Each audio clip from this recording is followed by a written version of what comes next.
ცნობილია იმ სამი ოპოზიციური პარტიის ვინაობა, რომელთა აკრძალვაც ქართული ოცნება სასამართლოსგან კანონის სახელით მოითხოვს. ესენი არიან ერთიანი ნაციონალური მოძრაობა, კოალიცია ცვლილებისთვის და ლელო ძლიერი საქართველო. ეს ის სამი პროდასავლური პარტია, რომლებსაც ოცნების ხელისუფლების მიერ ჩატარებული არჩევნების მიხედვითაც კი ქვეყანაში ყველაზე მეტი ამომრჩეველი ჰყავს. სიაში არ არის გიორგი გახარიას გუნდი, რომელიც სწორედ დღეს არაღიარებულ პარლამენტს შეუერთდა. ქართული ოცნების პარლამენტის თავმჯდომარის განმარტებით კოალიცია ცვლილებისთვის ნიშნავს პარტია ახალს და პრეტენზიები ამჟამად ამ კოალიციაში შემავალ ელენე ხოშტარიას დროასთან და ზურაბ ჯაფარიძის გირჩი მეტი თავისუფლებასთან არ აქვთ. ასაკრძალთა სიაში არ შეყავთ კიდევ რამდენიმე შედარებით პატარა პარტია, ევროპული საქართველო, რესპუბლიკელები, ასევე ფედერალისტები. სარჩელის ავტორები არ მალავენ, რომ მიზეზი მათი სიმცირეა, რის გამოც ამ ეტაპზე მათ კონკურენტებად არ განიხილავენ. როგორც მოსალოდნელი იყო, ქართული ოცნების ყურადღების მიღმა დარჩა პრორუსული პარტიები. ახლა ეს სარჩელი საკონსტიტუციო სასამართლოში გაიგზავნება და ეს იქნება კიდევ ერთი უპრეცედენტო საქმე ამ სასამართლოს არსებობის ისტორიაში. დემოკრატიულ საქართველოში საკონსტიტუციო სასამართლოს პოლიტიკური პარტია არასდროს გააუქმებია. კიდევ ერთი დეტალი, სარჩელის ავტორებმა გადაიფიქრეს და ამ ეტაპზე სარჩელს არ ურთავენ ასაკრძალი პოლიტიკოსების სიას. რა წერია სარჩელში და რა საბაბით გეგმავს ბიძინა ივანიშვილი პოლიტიკური ოპონენტების ველიდან გაქრობას. ნატალი ჯახუტაშვილი გვერდდება ახლა პირდაპირ ეთერში პარლამენტიდან. ქართული ოცნება ამ ეტაპზე სამი პოლიტიკური ძალის წინააღმდეგ ილაშქრებს, ესენია ნაციონალური მოძრაობა, პარტია ლელო და პარტია ახალი. ლელოსთან დაკავშირებით ჩალვა პაპუაშვილმა თქვა, რომ ის წევრები, რომლებიც საკრებულოებში შევიდნენ ამ პარტიის სიით პოლიტიკურ მოღვაწეობას გააგრძელებენ როგორც დამოუკიდებელი დეპუტატები და მათ არ გააუქმდებათ მანდატები. გახარიას გუნდის წინააღმდეგ ქართულმა ოცნებამ მიიღო გადაწყვეტილება, რომ არ შეიტანს სარჩელს. მიზეზად ასახელდა ის, რომ ექს-პრემიერის პარტია შევიდა საკანონმდებლო ორგანოში და მათ მიიღეს არჩევნებში მონაწილეობა. ასევე საგანგებო ბრიფინგზე შალვა პაპუაშვილმა ახსენა სხვა პარტიებიც დასახელდნენ, ისეთი პარტიები, როგორიცაა ფედერალისტები, ევროპული საქართველოს სტრატეგია აღმაშენებელი, გირჩი მეტი თავისუფლება და დროა. ამ პარტიებთან დაკავშირებით პარლამენტის თავმჯდომარემ განაცხადა, რომ ქართული ოცნების ამოცანა არ არის ამ პოლიტიკური ძალების აკრძალვა, იმიტომ რომ მისი განცხადებით ეს პარტიები ზეგავლენას ვერ ახდენენ პოლიტიკურ პროცესებზე და არ არიან მსხვილი პარტიები და ძირითადად ჩალვა პაპუაშვილი რაზეც ამახვილებდა ყურადღებას არის ის, რომ ის სამი პოლიტიკური პარტია, ვინც ყავს ამ დროისთვის მიზანში ამოღებული ივანიშვილის ხელისუფლებას, არის ის, რომ ისინი ლეგიტიმაციას არ ანიჭებენ ქართულ ოცნებას, რომ არჩევნების შედეგებს არ აღიარებენ, რომ საბოტაჟში არიან ჩართულები. ანუ პრაქტიკულად დღეს შალვა პაპუაშვილმა სრულიად საპირისპირო თქვა, რაზეც აქამდე წლების განმავლობაში შეგვიძლია ასე ვთქვათ აპელირებდა ხელისუფლება. ისინი თვეების და მართლაც წლების განმავლობაში აჯერებდნენ და აწმუნებდნენ საზოგადოებას, თითქოს მათთვის ეს პოლიტიკური ძალები საფრთხეს არ წარმოადგენენ, თითქოს ისინი დაუმარცხებლები არიან, თითქოს მათ არ ყავთ კონკურენტები, თუმცა დღეს პაპუაშვილს მოუწია იმის აღიარება, რომ ქართულ ოცნებას აშინებს ეს პოლიტიკური ძალები და სწორედ ეს არის ერთ-ერთი მთავარი ფაქტორი და მიზეზი, რის გამოც სურს ქართულ ოცნებას ახლა ამ პოლიტიკური პარტიების აკრძალვა. ცხადია, აქცენტირებულად ჩალვა პაპუაშვილმა ისაუბრა ნაციონალურ მოძრაობაზე.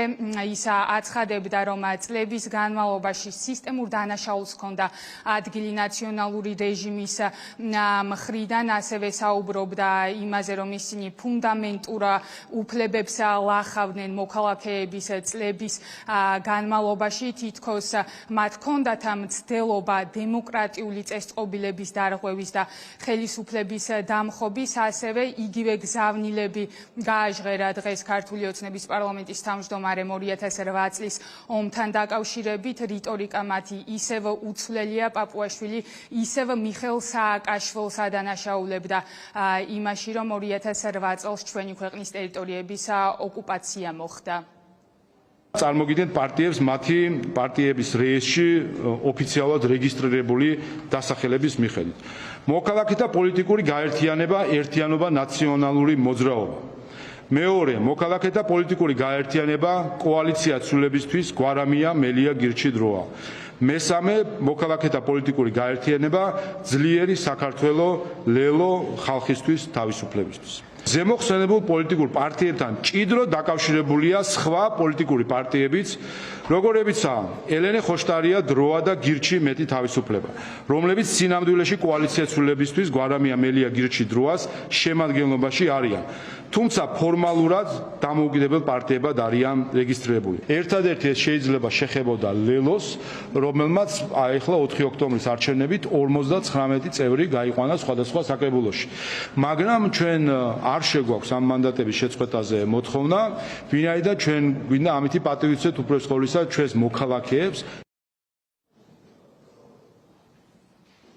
როგორც იცით, ქართული ოცნების მიერ მომზადებული და დამტკიცებული დაჩქარებული წესით რეპრესიული კანონი გულისხმობს როგორც პოლიტიკური პარტიების აკრძალვას, ასევე ფიზიკური პირებისთვის პოლიტიკური საქმიანობის შეზღუდვას, თუმცა ამ ეტაპზე პოლიტიკურად კონკრეტული პირების აკრძალვას, ასე რომ ვთქვათ, საქართველოს ხელისუფლება არ გეგმავს, ასევე შალვა პაპუაშვილმა განაცხადა ისიც, რომ იმ შემთხვევაში თუ საკონსტიტუციო სასამართლო აკმაყოფილებს მათ სარჩელს და აკრძალავს ამ კონკრეტულ პარტიებს, თუ შემდგომ ამ უკვე აკრძალული პარტიის წევრები ეცდებიან ან ახალი პოლიტიკური პარტიის დაფუძნებას, ან უკვე არსებულ პარტიაში გაწევრიანებას, ისინი უკვე ახალი სარჩელის შეტანაზე იფიქრებენ. ერთადერთი მიზეზი, რატომაც არ მიმართავთ მათთან დაკავშირებით საკონსტიტუციო სასამართლოს, არის ამ პარტიების ასე ვთქვათ, ის რომ მათ რეალური გავლენა პოლიტიკაზე არ აქვთ, არის ერთკაციანი პარტიები და ესეც წარმოადგენს ერთ-ერთ განსაზღვრელ კრიტერიუმს პარტიების აკრძალვის დროს საერთაშორისო პრაქტიკაში. ამ პარტიის წევრები, ვინებიც არიან, ვთქვათ, შეეძლებათ მერე რომ სხვა პარტია და აი ზუსტად ამას შეეხება მემკვიდრე პარტიის ინსტიტუტი, რომელიც გულისხმობს შემდეგ რამეს, რომ თუ კი არსებობს პარტია და ის მიჩნეული იქნა, რომ ეს პარტია არ გვაქვს კონსტიტუციას და აიკრძალა პარტია, მის წევრებს, მასთან დაკავშირებულ პირებს არ უნდა ჰქონდეთ შესაძლებლობა გვერდი აუარონ ამ გადაწყვეტილებას და იურიდიული ფორმალობით უბრალოდ ადგენენ და დღეს თუ არის ნაციონალური მოძრაობა და თქვათ თუ აიკრძალა საკონსტიტუციო სასამართლოს მიერ, ხვალ შექმნან ეროვნული მოძრაობა დაარქვან, იგივე ხალხი, იგივე მიზნებით შეიკრიბონ. ოპოზიციური პარტიები აცხადებენ, რომ მათთვის კომიკურია ქართული ოცნების გადაწყვეტილება, მათ არ აინტერესებთ, რას მოიმოქმედებს ბიძინა ივანიშვილის რეჟიმი, ამბობენ, რომ არ აქვს მათთვის მნიშვნელობა ფორმალურად ისინი იარსებებენ როგორც პარტიები თუ არა, იქიდან გამომდინარე, რომ ისინი გაერთიანებულნი არიან იდეის გარშემო და ყოველთვის რაც არ უნდა გაუქმნენ წინააღმდეგობას გაუწევენ მათი განცხადებით ოლიგარქის კრიმინალურ ბანდას.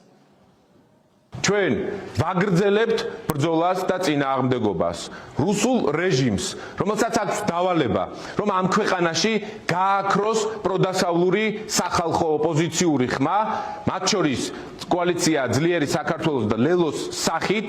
ჩვენთვის ეს არის ისეთი გამოწვევა, რომელსაც აუცილებლად მოუძებნით წინააღმდეგობის გზას. ჩვენ ვაცხადებთ, რომ წინააღმდეგობა რუსული რეჟიმის და ქართული ოცნების პირისპირ იქნება უკომპრომისო და იქნება პრინციპული, იმიტომ რომ არ არსებობს სხვა გზა, რომელიც ჩვენ გამოგვიყვანს ამ პოლიტიკური კრიზისიდან. ოცნების მხრიდან დღეს უკვე პირდაპირ იქნა აღიარებული, რომ ყველა ის პარტია, რომელსაც გააჩნია ელექტორალური გავლენა და რომელსაც შეუძლია რეალური პოლიტიკის შექმნა, მათთვის წარმოადგენს საფრთხეს და იქნება აკრძალული და ის კრიტერიუმები, რაც მან ჩამოთვალა, რეალურად არაფერ შუაშია და მეტიც ის თავად არღვევს, ოცნება თავად არის ყველა იმ კრიტერიუმის დამკმაყოფილებელი, რომლის საფუძველზეც ეგრეთ წოდებული საკონსტიტუციო სარჩელით მიმართვას აპირებენ საკონსტიტუციო სასამართლოს. რა შეიძლება ამით? არაფერი გარდა იმისა, რომ კიდევ ერთხელ თვალსაჩინოთ საერთაშორისო პარტნიორებისა და ქართველი ხალხის წინაშე ოცნება ადასტურებს, რომ ის არის ავტოკრატი, ის არის დიქტატორი და არაფერი აქვს საერთო დემოკრატიასთან. არანაირი მნიშვნელობა არ აქვს ივანიშვილის კენგურუ სასამართლო, საკონსტიტუციო სასამართლო წოდებული, რომელ პარტიას გააუქმებს და არ გააუქმებს. პარტია არის ადამიანების ერთობა, რომლებიც იბრძვიან ერთი მიზნების ირგვლივ, ერთიანი ნაციონალური მოძრაობა იბრძვის უკეთესი ევროპული დემოკრატიული საქართველოსთვის, სადაც მოქალაქეებს აქვთ თვითრეალიზაციის და კეთილდღეობის შანსი და ამ იდეისთვის ჩვენ გავაგრძელებთ ბრძოლას მათ შორის იმ პარტიებთან ერთად, რომელსაც ივანიშვილი გაუქმებით ემუქრება. ქართული ოცნების მიერ მომზადებულმა სარჩელმა ახლა უნდა გაიაროს პროცედურული საკითხები, ჯერ საკანონმდებლო ორგანოში საპროცედურო კომიტეტმა უნდა დაამტკიცოს ეს დოკუმენტი და ამის შემდეგ უკვე საკონსტიტუციო სასამართლოში გადაიგზავნება სარჩელი, სავარაუდოდ ეს უახლოეს დღეებში მოხდება, ხვალ მოესწრება თუ არა ჯერჯერობით უცნობია და უკვე შემდგომ იმ შემთხვევაში თუ საკონსტიტუციო სასამართლო წარმოებაში მიიღებს ქართული ოცნების სარჩელს, სასამართლოს 9 თვიანი ვადა ექნება ამ სარჩელის განსახილველად.